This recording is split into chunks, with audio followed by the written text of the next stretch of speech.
Well, I'd like to start off today's episode with an apology. There was no episode yesterday, I know, but we're back with one today, and there's a lot to get through, hence I wasn't able to get it up yesterday because I was still doing a lot of this yesterday. You'll see exactly what I mean in just a minute. Let's get into it.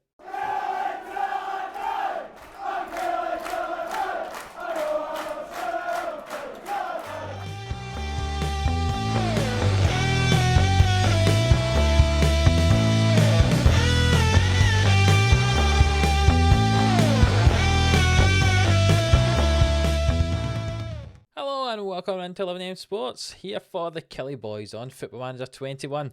If you are new around here, please do hit that subscribe button for more Football Manager 21 content. We're just at the start of a brand new season, so you've come at an ideal time if you want to start watching this series. As you can see from the screen in front of you, we've had a very good start to this season. As good as you can. It's been friendlies in the Betfred Cup, lots of wins, but today we're not going to be showing you a game. As I'm sure you will have seen, there was no episode yesterday because there'd been a lot of stuff to do between the end of last season, where remember we came 5th in the league, having won the league the year before, and this season we wanted to get back in that top 3, certainly, preferably top 2, and ideally we'd like to win the league again. So there was a lot to do, hence there was no episode yesterday. But I'm just about to show you that. Transfer special today. I say no games because there are a lot of transfers. As you can tell by the title of this video, a full team's worth in and a full team's worth out.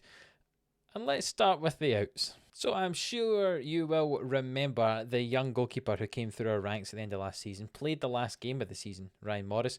Well, after that performance and coming over the summer, I decided he is going to be the goalkeeper of our future. We're going to start him this season and try to progress him as best we can. So that meant selling the more experienced keepers we had who were on a lot more money, who would have been technically better than him and perhaps not happy to be sat behind him. So we sold them both. Nathan Trott, first of all, went to Manchester City for £1.5 million. Now, Nathan Trott was on about £3,000 a week with us. He's on £36,000 a week as a cup keeper for Man City. I'm sure he's happy earning that money. He'll be sat on their bench, but say happy to get £1.5 million for him. He did not bad at all in his time with us at Kilmarnock, but when you buy a player for £88,000, if you can sell him for £1.5 million, it's always good. And we also sold our other goalkeeper from last season, Robbie Much. Unfortunately, we have sold him to Hibs, who are a divisional rival, but they were the ones that offered us the most money for him. You can see we bought him for £1.2 million and we've sold him to Hibs for £3.5 million. He played fairly well for us in his few years at the club, but again, happy to get £3.5 million for him, especially as we're trying to develop our new young goalkeeper. So yes, that's both goalkeepers out, which meant we only had our young goalkeeper in our squad. So I'm sure you can imagine another goalkeeper might or might not have come in. But let's continue with more of the outs, and they get better than this. Better, bigger, depends what you mean by better or bigger. One player who you probably did not see a lot of, he played a few games for us, but we ended up selling him on, was Gabriel Tizon. You see, he played for us for a year. We've made a loss because he wasn't as good as we thought, to be honest. I remember at one point he was our top scorer for the season, but he really didn't do a lot. I know he only started 5 games. £1.5 million he was bought in for. He's been sold for £275,000 back to Uruguay. I wish him the best, but he didn't really do much when he was here. Another attacking midfielder who's kind of 2.5 star ability, who we have moved on, is Charles Bolly. Remember, we brought him in for £400,000 several seasons ago. A few years he didn't really do much. He had a really good season a couple of years ago when we won the league, and then didn't really get much of a game, to be honest, unfortunately for him last season. And we've sold him for £2.5 million back to France, back to Ligue 2, and he's now playing with Cannes. A very solid player for us, the season before last, but really we brought in players who are better than him in those positions. So happy to get £2.5 million for him. And I have to say, I do wish him all the best because he was one of the very important figures. Remember, he was our top goal scorer during our title winning season. So best of luck to Charles Bolly. Another player who you might remember playing a little bit, not a huge amount for us, though we signed Finn Malcolm, if you remember, for £825,000 from Dundee United a few seasons ago. He only scored 2 league goals in the first season with us, and then he only got 6 games in the second league season. It was not great, but we have sold him to Portsmouth for £1 million. Again, not that great. And when we had other strikers already at the club, he wasn't even first choice there. And surprise, surprise, we have signed more strikers because, we didn't really score many goals with our strikers last year. So he had to make his way out of the club, and hopefully has a good season or a good career for the rest of his career down at Portsmouth. So that's Finn Malcolm away for £1 million. Now we're getting into the quite big money transfers comparatively to the previous ones. Cammy Logan has went to Brentford. That was kind of confirmed halfway through the season last year. It was going to go down to Brentford, but I can't remember if I told you guys about it or not. £6 million we've made from that sale. See, we bought him in for £240,000 from Hearts a few seasons ago. He was our first choice right back, and then CJ Egan-Riley's kind of been the first choice the last couple of years. He's been backup, so £6 million for our backup right back I was more than happy to get. Again, look, he's a 3-star player. He's very, very solid, but more than happy with the upgrades we made at that position as well. I'll show you them in a minute. But yeah, Cammy Logan, £6 million we made for him. And another backup right back who we made some money on was Jordan Brown. You remember he was on loan at Motherwell for the second half of last season, and they have bought him for £6.75 million, possibly up to 8.5 depending on clauses. So yeah, it was fairly useful when he was with us. You can see from his career there at Kilmarnock, he'd played quite a few games, but it was getting less and less every season, and he was getting a bit unhappy to be that kind of third choice right backs, second choice left back sort of player.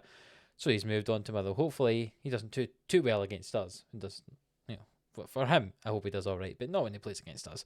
But against over £6 million for a backup player, more than happy to receive that for him. That's Jordan Brown away to Motherwell. Another player who we have sold is Cheick Doucouré. Remember, he came in last year on a free for us, and we sold him for £6.75 million, going up to £8.5 million, depending on clauses, to Premiership side Fulham. Not a team I was expecting to come in for. I imagine he will be a backup for them, to be honest. But yeah, he played all right in his time with. He's never really got a kind of solid position in the team. He was kind of an option or rotation option in the midfield for us. So again, if we sign him for free and then a year later, make £6, £7, £8 million on him, that's a good deal in my books. So Cheick Doucouré away down to Fulham. Dylan Tate is the next player we have sold, and I feel as if we got a lot more money than what he's actually worth. You see, he's a 2.5-star player according to our scout reports for him. We've sold him for £10 million to Partizan Belgrade in Serbia. It was £10 million flat fee up front. Very impressive. We signed him for £425,000 off of Wraith, 4 seasons ago now, and he, for the first 3 years, was a stalwart of the side in that attacking midfield position. He ended up kind of losing his place slightly to Finn Mooney towards the end of last year. But you can see he was a very, very good player for us. Certainly in our title winning season, he was good with his 7 goals and 14 assists. Can't complain about him. He was very good when he was with us, but we've just kind of outgrown that kind of level of player, I think. And £10 million for him, I cannot complain about at all. So £10 million we got for Dylan Tate going to Partizan Belgrade. Another player who I'm actually quite sad to see go, just for sentimental reasons, is Rodell Richards here. We've sold him to Nottingham Forest for £10.75 million. You can see we've had him every single season of the Killie boys. He's a stalwart of the side. We had him in loan for the first, 5 years of it.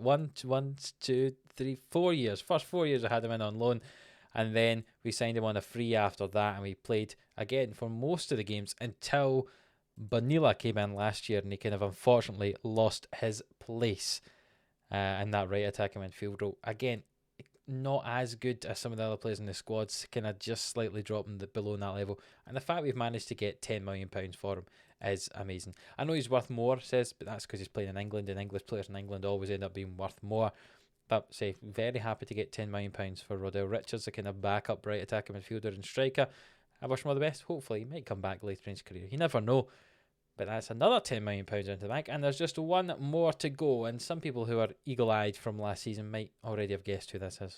Yes, it's Luis Fernando Bonilla. We sold him for £21.5 million. That was his release clause, unfortunately. In his contract, he would not sign a new contract without one in it. So he's been sold to Newcastle for £21.5 million. You see, it's 2 seasons with the club. Well, half a season the first year. In 16 games, he got 11 goals, 5 assists, an average rating of 7.52. In his second season, 29 appearances, 10 goals and 9 assists, 8 player of the matches, 7.42. He was an unbelievable player. He definitely was too good for our level. So I wonder how he will do for Newcastle United in the English Premier Division, the English Premier League. I think he's going to do quite well. I think he could be a very, very good player in the future, and we'll know he'll have come through the ranks for a year or so at Kilmarnock. It could make us proud if he goes on to win something crazy like the Ballon d'Or or that. I don't think he will, but a very, very good player indeed. It's sad to lose him, definitely. He was definitely the best player in our team, but he was much too good for us, unfortunately. And you can see Newcastle are paying him £105,000 a week. We could not afford to pay him £105,000 a week, so good on him getting that money in Newcastle.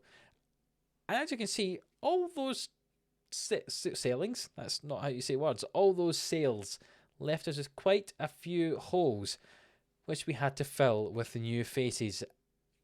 And you get to see those new faces now. I'll go through the couple of boring ones first. We brought in Roman Bukhart again, back in on loan for the second season. We're kind of doing exactly as we did with Rodell Richards with this boy here. He's coming in on loan again. I will try and see exactly how to pronounce his name for future episodes, but I'm going to go with Bukhart at the moment, and we'll see if it stays that. I might have to just change it to be a nickname, which I might do in the future. You never know. But yeah, the left winger and right winger, to be honest, coming back in.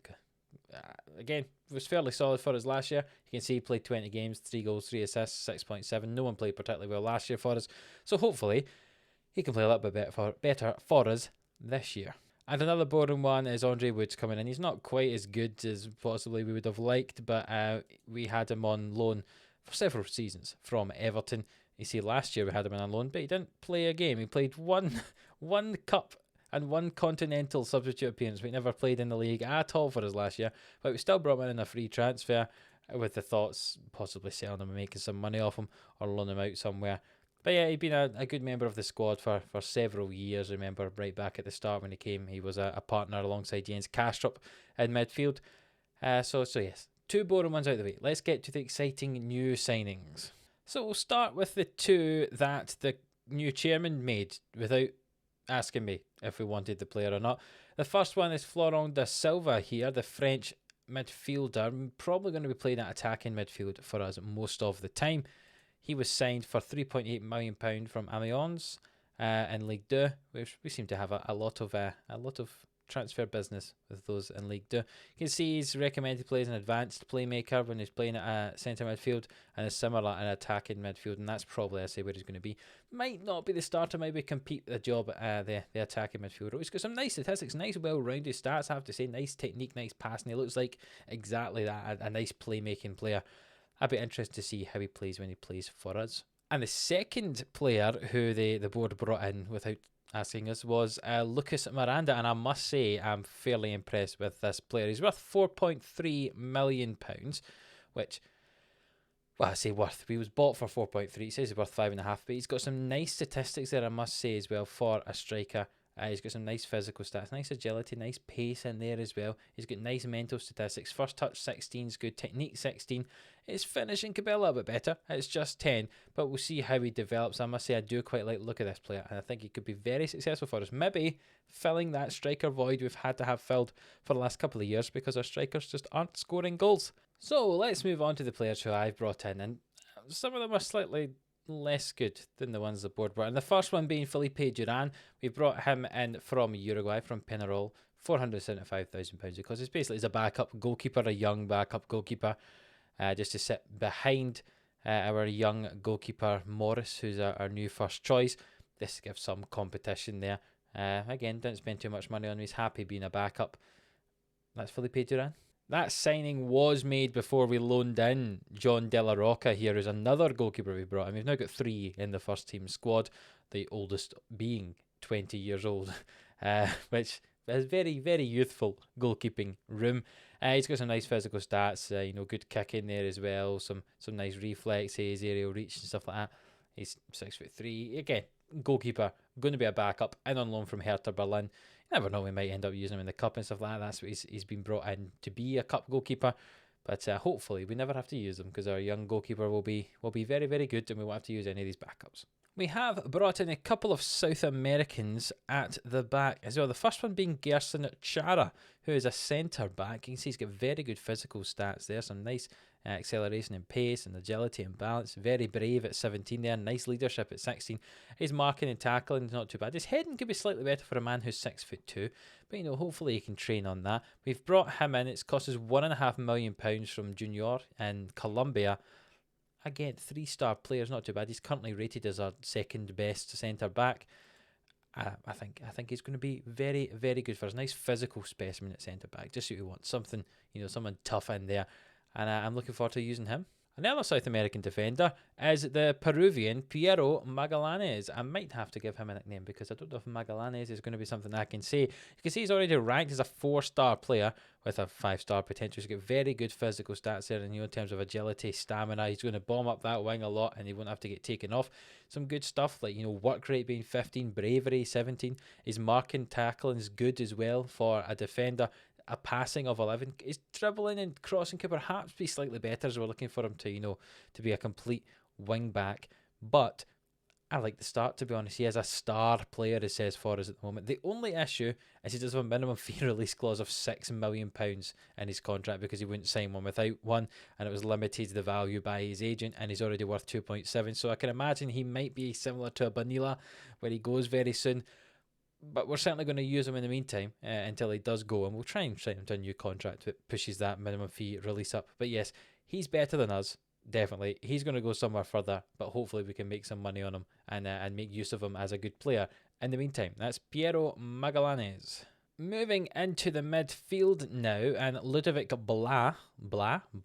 I'm not quite sure how I'm going to say his name. Might just call him Ludovic. It might be easier. He's joined the club. Ludovic Blas, free from Nantes. In fact, again, getting some players from France. He didn't cost us a penny. He's worth £12 million at the moment. 3.5-star player at the moment, and you can see very well rounded. Nice physical stats, nice mental stats. First touch 13, dribbling 13, passing 13, technique 14. Looks very, very good. Tackling, 9 and stuff like that. So not the most defensive of midfielders, but certainly going forward is great. I've been playing him in centre midfield most of the time, but he can play out on the wings as well as in behind the striker. He can play on the right-hand side. He can play a defensive midfield. He's a very, very well-rounded player in terms of can play in a lot of positions. So he's ideal actually to come off the bench because he can cover so many positions. But he has actually been starting a lot in midfield with us alongside Velasquez this season. I've been very impressed with him so far. He's on £19,000. He's actually on the high salary of any player in the squad, but he is worth 12 million. So even if we don't like using him and we want to sell him on, if we signed him for free and then we could sell him for something near his value, that'd be good as well. But I say, very happy with him so far. That's Ludovic Blas. Still not made his name. Ludovic. That's his name. In fact, I'm going to change that right now. I'm going to set his nickname to Ludovic because I cannot be bothered trying to work out if it's Blas or Blah. Ludovic. Moving slightly further forward, Ryan Hamill, I think, is going to play as an attacking midfielder, though it says, he's maybe slightly better as a centre mid. We have been playing him in behind the striker. We've signed him for £5.5 million from Celtic. You can see Celtic signed him for £4,000 a few seasons ago, and he was their kind of hot prospect, but he wanted to be sold because he wasn't getting given the game time he wanted. So we have bought him, and he seems to be pretty happy coming here. Looking at his contract, he does have a £20.5 million minimum fee release clause. So if someone does come in for that, I'll happily take it. But you see, he's a 3.5-star player with up to a 5-star potential at the moment. Passing 16, technique 16, work rate and teamwork at 16, pace 18. He's a good physical player. In terms of good physical stats, he's got nice mentals and technicals as well. He could do with stuff like, finishing and dribbling, maybe being a wee bit better, to be that a kind of advanced playmaker there and behind the striker. And, something just a wee bit different. But his passing's good, his technique's good. I think he's going to be great for us, to be honest. He's already got 34 caps at the age of 20 years old for Northern Ireland, which is no mean feat at all. I think he's going to be our first choice attacking mid. And I must say, I'm very, very happy with him indeed. That's Ryan Hamill, signed for £5.5 million from Celtic. A player who we have signed as a kind of developmental talent, someone we can develop hopefully on either wing. You can also play him behind the striker if he has to. Is Pepe Ortiz. We've signed him for £1.5 million from Levante. Someone who hopefully we can develop. I don't like that his personality is fickle. It's never fun when you've got fickle personality in your squad. But you can see he's got good technique as well. 17. Good passing. 16. Some nice physicals as well. Not quite as good as some of the other players. But anticipation, bravery. 16. There's some stats that you don't normally see being like that for an 18-year-old attacking midfield player. But I hopefully we can develop him slightly. He's certainly not going to be first choice, but maybe he can come off the bench or playing cup games and stuff like that. He is worth... He's getting paid £10,000 and I'm saying he's not first choice, which is slightly worrying. So maybe he will become first choice at some point. But he's 18 years old, can develop. In his contract, he does not have a minimum fee release, so he could be a player who we do develop for quite some time. And I'd be looking forward to it if we could develop him. But that's Pepe Ortiz, one of the backup wingers. Moving slightly further forward, I suppose, we've signed Eric Hoshakorn. I may need to change that name as well. Eric Hoshakon here, we signed for 1.5 million from Standard Liège in Belgium. You can see the last 4 seasons he's been in double-digit goals for the Standard Liège first team, over 7 as an average rating every season as well since then. And we signed for 1.5 million as another striking option alongside Mirandes, who the board signed for us, alongside players like Graham and Josh O'Connor and stuff like that as well. So we've got lots and lots of attacking options, and we'll see if Hoshrakorn, again, might need to give him a nickname, how he does. You can see he's got quite well-rounded stats. There is only a few single digits being, leadership, positioning, long throws and marking and tackling, which you don't really need as a striker, I suppose, do you? But again, very nice double digits and a lot of stuff. Some nice physical stats there as well. Finishing 12s, you'd maybe like it to be a bit higher, but he's got good passing and good technique, so he can actually play slightly further back as well in attacking midfield or central midfield. Also says he can play on the left hand side. But I would like him to be a striker. But he might be that type of striker, as you can see, he prefers playing as a deep lying forward who maybe tries to link up the play as opposed to being the one that scores the goals, which is not ideal if you only play with one striker. But we'll see what he does. But I'm looking forward to using him. That's Eric Hoshakon, for the moment anyway. And the last player we brought in is actually Edward Lambert, in on loan from Everton. You can see the season before last he was out on loan at Millwall, where he scored 5 goals, and he played 4 games off the bench for Everton last year, and he did score 2 goals.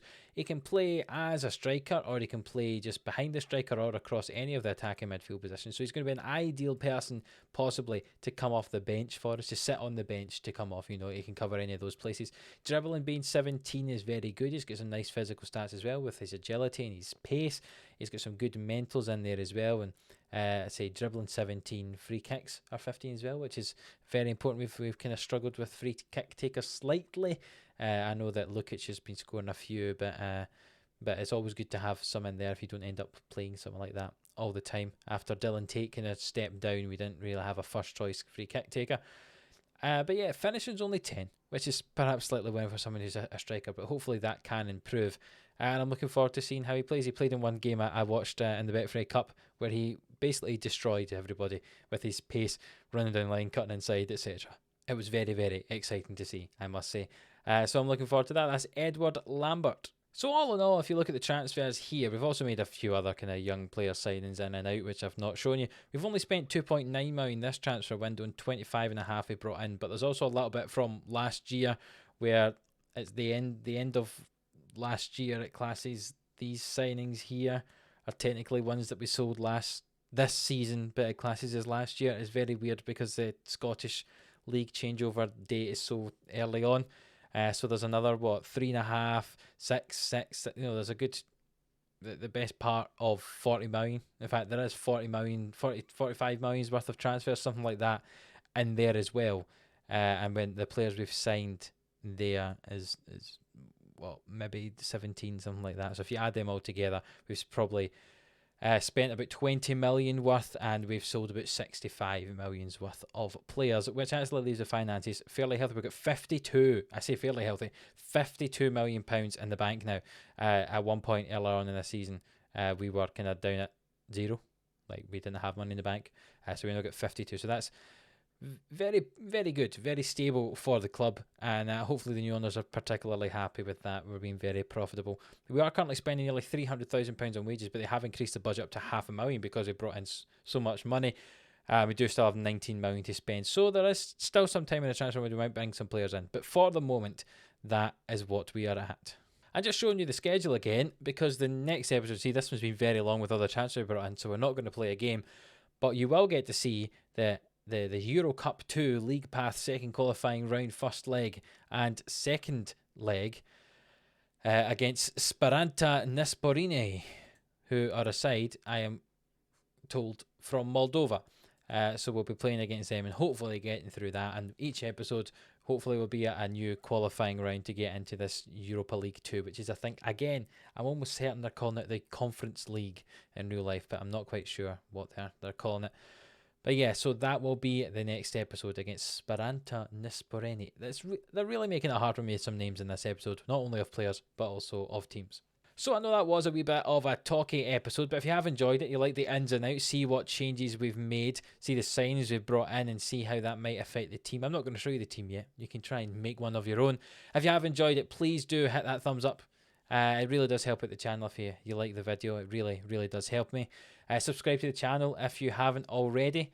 70% of you are not subscribed to our watching videos, so please do hit that subscribe button. It really does help me as well. Lets me know that people who are watching are coming back and want to enjoy it. And until the next one, we'll see you then.